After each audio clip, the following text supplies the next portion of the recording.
acontecer, ele quase apanhou. Então essa é a realidade, é tão privado essa questão do evangelho que as pessoas não falam nem com os filhos.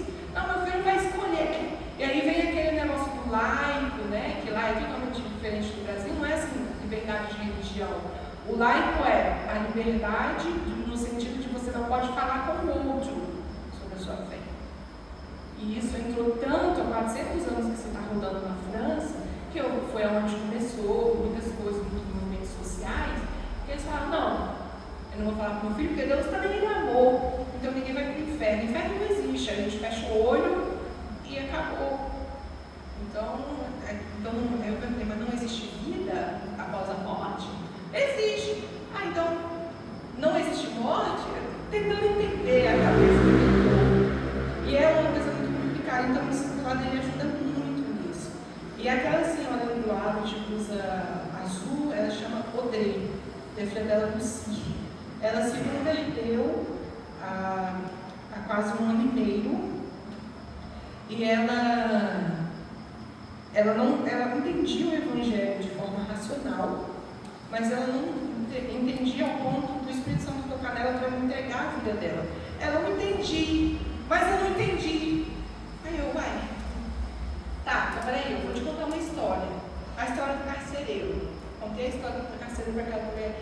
O Espírito Santo tocou nela e ela entendeu realmente o evangelho.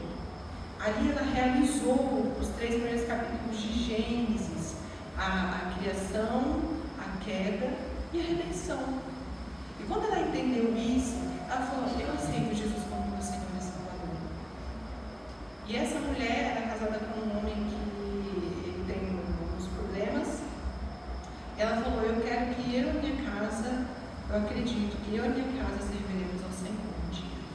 Inclusive com a minha filha e com o meu esposo.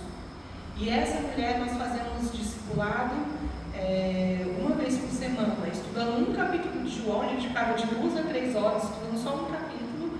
No princípio era o verbo estava com Deus, o verbo era Deus. Só nisso aí você perde não, né? Você ganha uma meia hora estudando isso, porque no princípio está se referindo no princípio de Gênesis, capítulo 1. Aí a gente ia lá para Gênesis, lembra aqui, nesse princípio aqui que ele está falando. O verbo era Deus, o verbo, e aí vai falando lá na frente, ainda em João, ele vai falar quem é esse verbo, Jesus Cristo. Então, quando a gente volta lá na criação, a palavra, o verbo, está falando de Jesus, né? Continuei lendo com vocês. Não, é ele mesmo, não é Jesus não. Então, quando a gente fala quem a gente é, eles têm tudo isso na cabeça deles. A gente tem que entender como que ele pensa, como que ele funciona para pregar o evangelho. Ele tem resistência. E onde que entra hoje nisso? Por exemplo, uma das meninas que eu estava dando aula de música, que vai no piano, Olivia, né? Os avós são protestantes, reformados, realmente firmes na fé, e os pais dela são afastados. O pai mesmo era ateu e a mãe era afastada. E essa menina chegou na igreja, através da aula de música, nós criamos um contato com ela se abriu um pouco mais, nós conversamos sobre várias coisas. A que está no violão perguntou, mas por que tem igreja que não batiza criança? Aí vai eu responder para criança de 11 anos isso. E aí que estava no piano, ela falou assim, eu estava estudando salmos para poder mostrar para poder ensinar o coral. Ela falou, o que são salmos? É a terceira geração de Kennedy, gente. Aí eu falei assim, você não sabe? Não, vou te explicar. Na universidade eu tive que estudar a história da música. Eu falei, os músicos, historiadores, até hoje, não sabem ler a partitura que foi escrita nos salmos. Todos os códigos que estão lá, até hoje ninguém sabe, nunca vai saber. Isso se perdeu. Mas são músicas.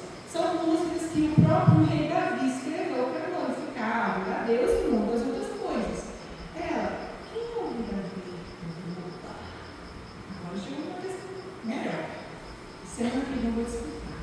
Aí ela assim, chegou semana que vem, a história do rei Davi, quem é? Eu falei, vamos lá, gente, aula de música, hein? Aí eu dando aulas, porque era quem o rei Davi, eu falei, você sabia que tem um outro rei, que é maior ainda que o rei Davi, que tem um paralelo? O outro rei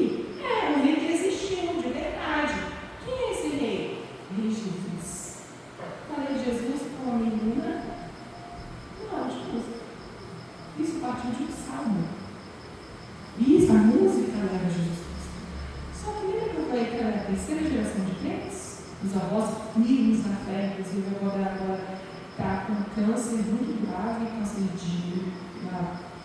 nos ossos, na medula óssea, e câncer de sangue.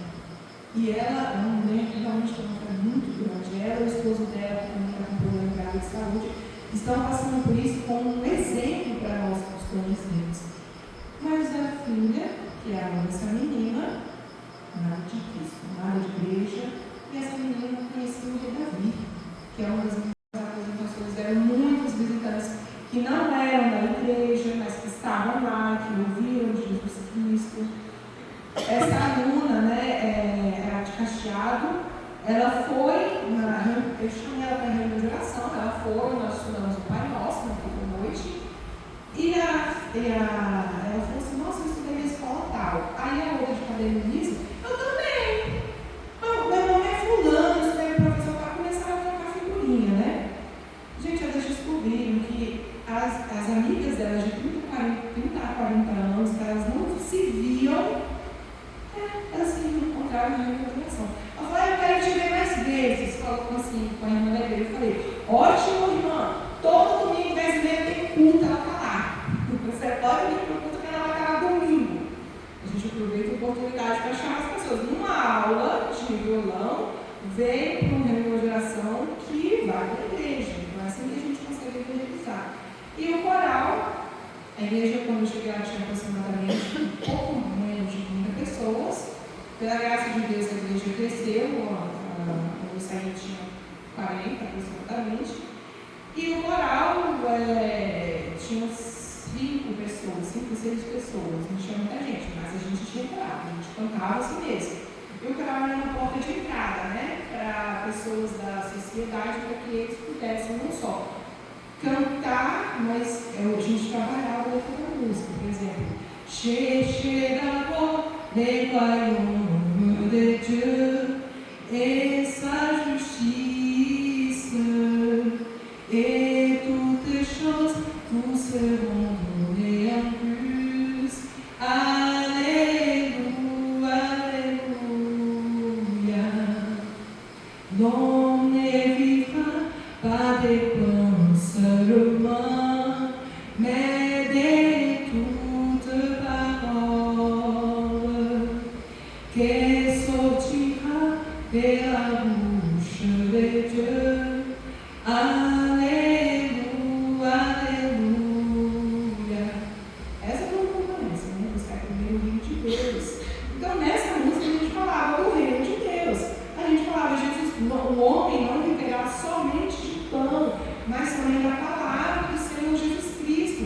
A gente cantava isso, e a gente lia isso e explicava isso. Jesus é rei, ele é soberano, nós pecamos, ele veio morrer no nosso lugar. E isso a gente explicava para as pessoas no coral.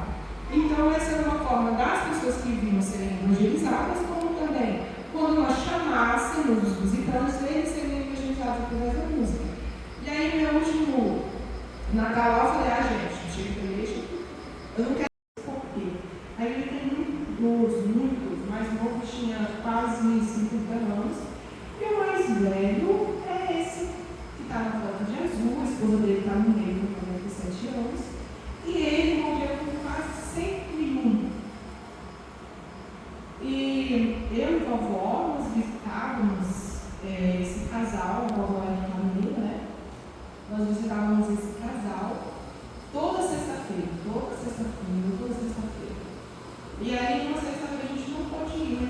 A gente sente falta, eles sentem falta, e a gente também sente falta de visitados. Então, vamos para lá no sábado. A gente foi lá no sábado, aí, tá na hora da janta. Não tem problema, não precisa fazer janta pra gente. Se você quiser, a gente vai e compra um negócio, a gente come junto. Não, pode entrar no meu jantar mesmo? A gente entrou. E ela falava, a senhora, de 97, e o esposo dela cansado, coçando a cabeça assim, ela machucada. E ele não reagia muito, ele estava realmente, dava para ver assim, ele estava bem debilitado. E eu lembrei da música que ele mais gosta, que é uma música que nós temos no nosso cenário, acredito que vocês vão ver conhecer ela, e é a música preferida dele. Je sois de ta présence.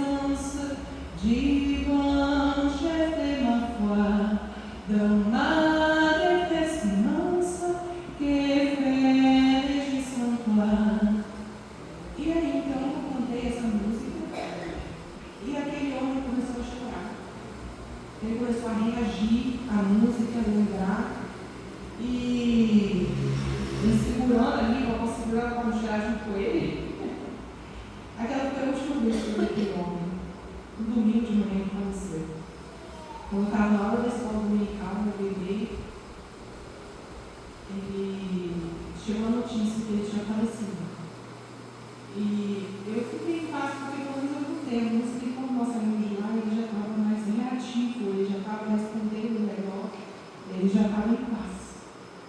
E a esposa dele, que é católica e não gosta de protestante, Deus abriu o coração daquela mulher através disso, das visitas, ela nunca esqueceu.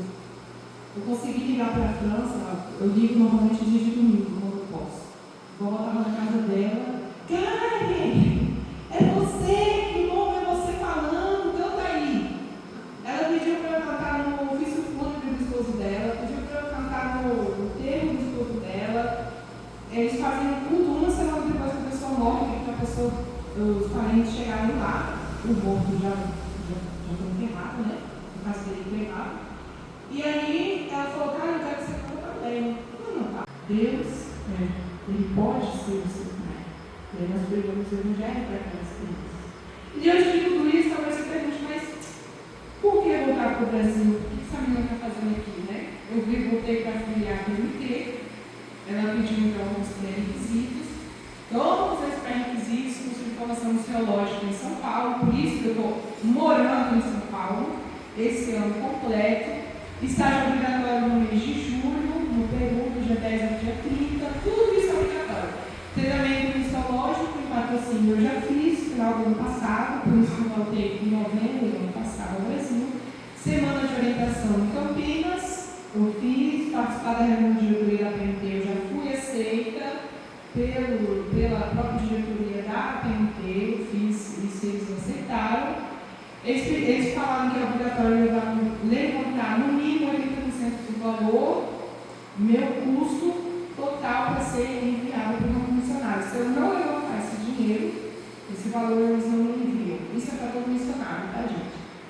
E eu fiz, já completei a pós-graduação em teologia sistemática no Modern Job, que é do Região Presbiteriana do Brasil, Mackenzie. Eu estou fazendo esse ano a teologia bíblica, pós-graduação. Como que funciona? Para aqueles que não entendem, a vida financeira do missionário. Eu sou candidata, já estou como missionária da IPD, mas ainda não sou reconhecida porque eu tenho que cumprir os pré-requisitos. A IPD ela vai definir a filosofia dela de missões em 2002, no Supremo Conselho. Então, isso aí chega do documento. Vocês podem ler esse documento na internet, tá? Trata-se de um documento gerado a partir de reflexões de órgãos diretamente envolvida com missões e evangelização. As autarquias da nossa igreja estão representadas.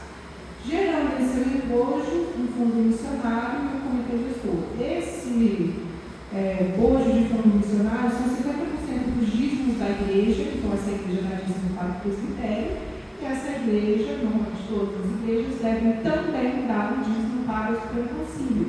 O dízimo que vai para o Supremo Concílio, eles tiram 54% para missões e dividem no comitê gestor.